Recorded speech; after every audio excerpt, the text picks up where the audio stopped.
Aujourd'hui, pour Marco Instigation, j'ai pu m'entretenir avec Charlotte Lemay, qui est une mannequin engagée qui a notamment lancé sa propre association pour justement sensibiliser les influenceurs et influenceuses à l'urgence écologique et au fait qu'eux aussi ont leur part de responsabilité grâce à la couverture médiatique qu'ils peuvent avoir et grâce à leur communauté. Donc elle organise notamment des voyages avec d'autres influenceurs, influenceuses pour sensibiliser sur des thématiques comme l'environnement, la fast fashion, l'alimentation et plein d'autres thèmes super importants à l'heure actuelle. Je vous laisse découvrir cette interview dès maintenant. C'est signé Marco Instigation Production en collaboration avec le Change Now. Merci. Je m'appelle Charlotte Lemay, je suis mannequin et créatrice de contenu sur Instagram. Je parle de marques éco-responsables, de gamme éco-responsable, plutôt des marques de mode et de beauté. Et j'ai monté mon asso l'année dernière, qui s'appelle Aware Collective, pour sensibiliser les influenceurs à l'écologie. Je dirais que le principal problème de la fast fashion, ça va être le volume de vêtements, le nombre de références qui sont ajoutées chaque jour. Par exemple, une marque en Chine qui est de l'ultra fast fashion, plus de 1000 références qui sont créées par jour. Donc, même s'ils produisent peu de modèles par pièce, enfin peu de pièces par modèle, pardon, c'est un peu du greenwashing, un peu fond, et ce problème de volume est terrible parce qu'en fait, il y a des vêtements qui sont ajoutés dans la lettre.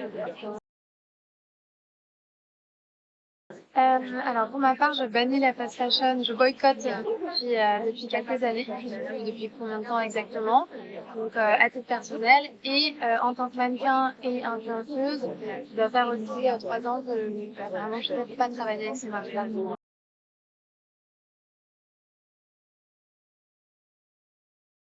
Avec mon asso, j'organise des voyages. On part 3 jours, à chaque fois avec un thème différent. Donc le premier voyage, c'était sur la mode éco-responsable justement. On est parti avec des intervenants, avec Fairly Made, qui aide les marques de mode à avoir plus de traçabilité. Et le deuxième voyage était sur le vin. Donc encore un autre sujet. Mais de manière générale, c'est pour ça les actions que je fais, c'est organiser des voyages avec des intervenants qualifiés sur le sujet. Après, j'organise aussi des journées à Paris pour discuter de ce sujet, justement, avec Finchina aujourd'hui, essayer de comprendre comment on peut être un influenceur engagé, éco-responsable, et être engagé personnellement à des niveaux différents, mais pouvoir en parler quand même, et comment se prémunir finalement des critiques, ou en tout cas savoir y répondre. Après, récemment, je suis invitée dans le pop-up Chine avec le média The Good pour mettre des faux QR codes, faux codes promo qui renvoyaient vers une pétition anti-Chine. Parce que normalement, je fais plus des actions qui sont positives, qui donnent envie. Mais là, je pense qu'il n'y a pas de débat sur cette marque-là. Elle n'est pas bien pour l'environnement que pour les droits humains. Et donc de temps en temps, je m'engage un peu plus.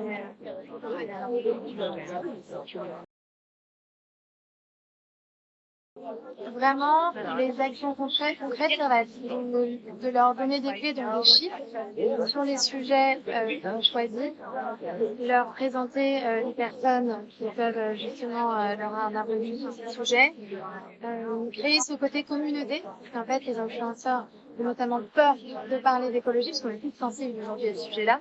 Et pourquoi ils n'en parlent pas? Parce qu'ils ont peur des critiques, parce qu'ils se sentent seuls, parce qu'il y a vraiment des influenceurs qui s'engagent, en fait, je le reprends. Il y a des influenceurs engagés, mais justement qui vont peut-être être comme Camille Etienne, ou voilà, des personnages inspirants, et qui vont parler de ces sujets-là, mais qui vont pas vendre des produits. Et on a l'impression que c'est antinomique, en fait, d'être influenceur et engagé. Mais en fait, on essaie de leur montrer que justement c'est possible, et qu'on peut choisir des partenariats éthiques, parce que les influenceurs touchent aujourd'hui énormément de monde, et surtout les jeunes, et influencent surtout les achats, donc autant influencer à des achats éthiques. Le but de départ, c'était vraiment montrer que c'est pas normal qu'un pop-up Chine où on pense que ça devrait pas arriver dans notre pays, que c'est complètement contre nos valeurs, et qu'aujourd'hui, effectivement, comme Chine est très très abordable, en fait, il y a beaucoup de jeunes qui pensent que c'est la seule possibilité. En fait, Chine est responsable de 22% des émissions de CO2 des adolescentes françaises. Et en fait, au départ, je voulais surtout, j'étais invitée à ce pop-up, c'est ça qui est incroyable, alors que je suis engagée quand j'ai pas compris, je pense que c'est la stagiaire qui m'a invitée clairement de faire en face. Et donc je me suis retrouvée là, je me suis dit ok, je suis obligée d'y aller, de faire une action, que faire? Ben, en fait, c'est de m'associer avec des Good qui avaient déjà prévu ces flyers, ces QR codes, et je trouvais que c'était une super idée. Et en fait, l'idée c'était d'emmener vers la pétition.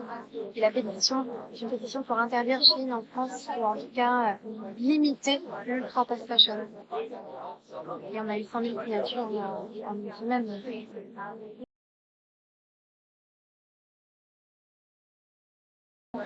Alors la mode c'est un sujet très compliqué. Je parle de marques de cosmétiques et de marques de mode et d'autres sujets. Déjà c'est très compliqué d'avoir des connaissances sur tous les sujets qu'on aborde en tant qu'influenceur. Ça peut être, je travaille avec de la joaillerie, avec des marques de voitures, peut-être pour du voyage, de l'hôtellerie, enfin bref. C'est compliqué d'avoir les connaissances sur. Pour ce qui est de la mode, en plus c'est un milieu où c'est très obscur. Très obscur, vraiment, on n'a pas les informations. Donc ce que je fais, c'est qu'il y a effectivement beaucoup de marques qui me contactent pour faire un début de marché. Alors, il m'arrive de me tromper déjà. Je le dis parce que forcément, voilà, on n'a pas toutes les connaissances. Mais ce que je fais, c'est que je sais me renseigner un maximum sur les marques qui me contactent. Quand je sens que c'est pas hyper clair dans le brief, je leur pose des questions. S'ils sont réticents à répondre, déjà j'arrête tout de suite. Et s'ils répondent et que, par exemple, ça me répond fabrique en Chine, mais en général, je dis non. Enfin, voilà. J'essaie vraiment de sélectionner comme ça. Puis, ça m'est même arrivé d'avoir des grands groupes. Bah, d'ailleurs, Chine m'a déjà contacté. Les marques de fast fashion m'ont déjà contacté en me disant on sort notre gamme seconde main ou des choses comme ça. Ça arrive très souvent. C'est difficile de faire la part des choses. Dans ces cas-là, je regarde sur les sites. Il y a des sites comme Clear Fashion ou dans New où on peut voir le nom des marques. Et ça, c'est assez Ambassadeur en plus. Ah, génial, bravo. Donc en fait, oui, ce qu'on reproche vraiment aux marques de mode, c'est le manque de traçabilité parce qu'il y a très peu de réglementation en France. Alors, parmi les exemples de greenwashing incroyables, au pop-up Shein, c'est-à-dire que les vêtements Shein, il y a des QR codes avec soi-disant la traçabilité qui est sur l'étiquette. Et en fait, quand on clique sur le QR code, ça emmène vers rien, vers la composition, par exemple, 50% coton, 50% élastane. Et c'est tout. C'est une page blanche, ça veut dire que ça. Donc, c'est juste, parfois, c'est juste énorme. Je pense à ça parce que le premier voyage qu'on organisait avec mon asso, on est parti avec Fairly Made, qui aide justement les marques à avoir une meilleure traçabilité de leurs produits.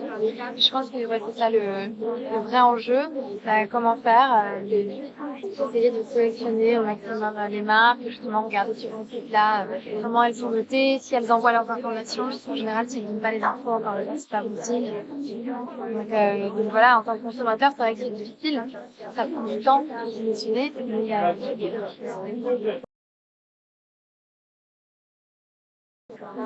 c'est un problème. Je crois que la seule solution qu'il y a dans ce cas-là, c'est la remote. Vraiment, aujourd'hui, on a en plus la possibilité, la chance d'avoir Vinted qui fonctionne à plein régime. On a énormément de boutiques cool qui proposent des accessoires vraiment, enfin, des vêtements vraiment abordables, même en plein cœur de Paris. Je viens de faire une vidéo d'ailleurs, je devais créer un look à moins de 50 € avec vraiment un look entier. J'ai été dans le Marais, une petite dans le Marais, et c'était vraiment cool. Donc aujourd'hui, on a cette possibilité-là. Pour créer des vêtements neufs, ils sont forcément un coût plus élevé que la fast fashion, forcément. Le coût est forcément quelque part en fait. Donc malheureusement, voilà. Après, c'est un investissement. Pour les marques avec lesquelles je collabore, j'essaie d'acheter des basiques, par exemple 100% coton. Oui, généralement, c'est de la bonne qualité, ils vont les garder très longtemps. Et voilà, j'ai continué avec ça. Ça faut voir ça comme un investissement. Exactement. Donc, comme Ouais. l'achat qu'on effectue tous les 2 mois quand on achète ça. C'est ça. Oui, il y en a énormément. Alors, Peut-être 2 ou fonctionner 3. mon cerveau, bien sûr. Alors déjà, tout simplement, parmi les marques françaises, moi je porte depuis que je suis petite Petit Bateau. C'est pas forcément fabriqué en France, mais c'est hyper résistant. Les matières sont 100%, ce qui est important. Choisir des matières, des vêtements qui ont une composition à 100%. Par exemple, 100% coton, c'est génial. S'il y a des mélanges de matières, c'est plus difficile de les séparer et donc de les recycler. Donc ça, déjà, c'est une base pour choisir un vêtement.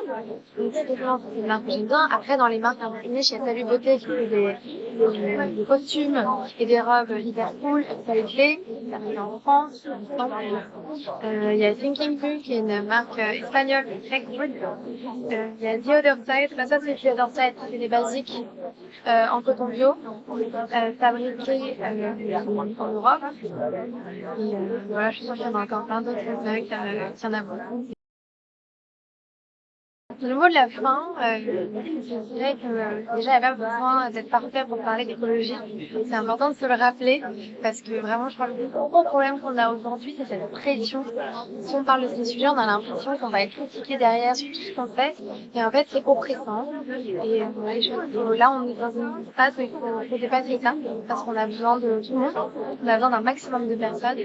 Donc si on parle de ces sujets de manière positive, de donner envie. Ce changement il fait peur, ce changement de mode de vie. Déjà il est nécessaire. Voilà. Et surtout, je crois qu'il est positif de manière générale, même qu'on a bien fait. Voilà. Merci beaucoup. Avec plaisir.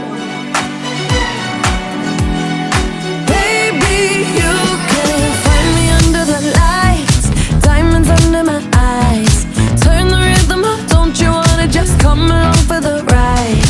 Oh, my outfit's all tight, you can see my heartbeat tonight.